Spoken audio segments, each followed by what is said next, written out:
One man, two desires. Drip dropping cinema. It's Moose at the Movies. Powered by Streambeat.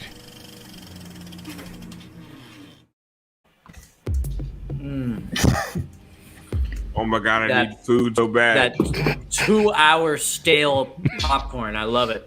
All right. Let's do it. Ladies and gentlemen, tonight Moose at the Movies wants to focus on an aspect of basketball that doesn't get enough attention.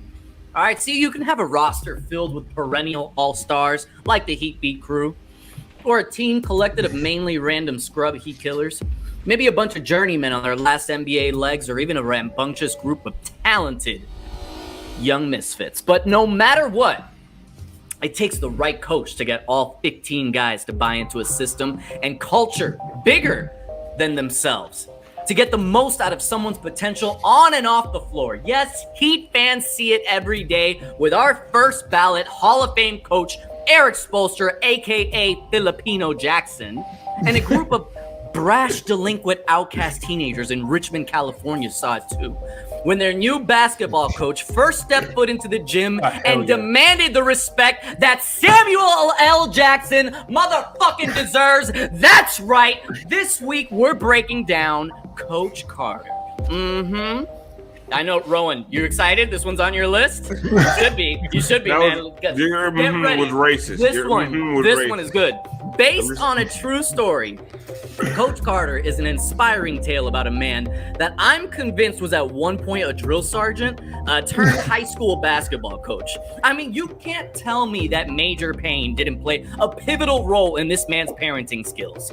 But what I love most about this movie is that it's clearly just Samuel L. Jackson being Samuel L. Jackson. And the movie makes a very clear point to show you that he's dealing with some tough kids. I mean, look at this cast, okay?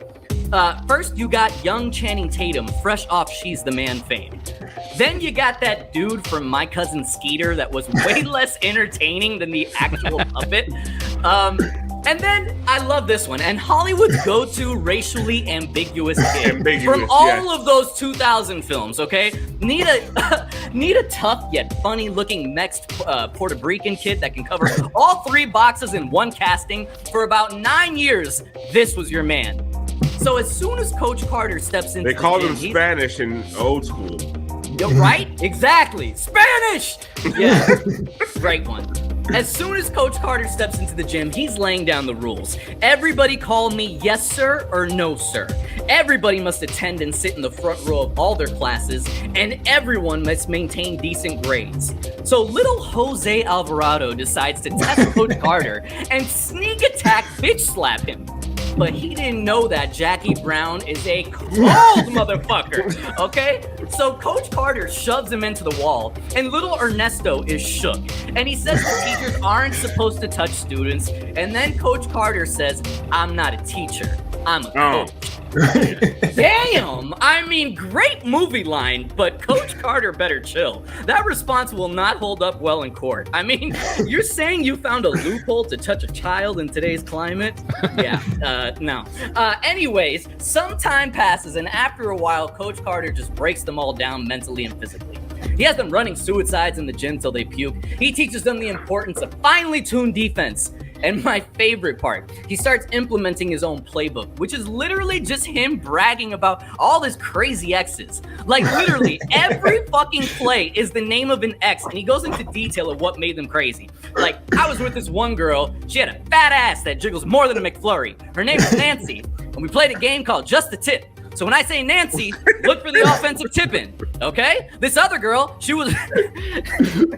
It's a tip situation. I was waiting for that. She once used the pin to puncture a small hole in my condom. Her name was Delilah. So when I screamed Delilah, we moved to trap defense for 18 years.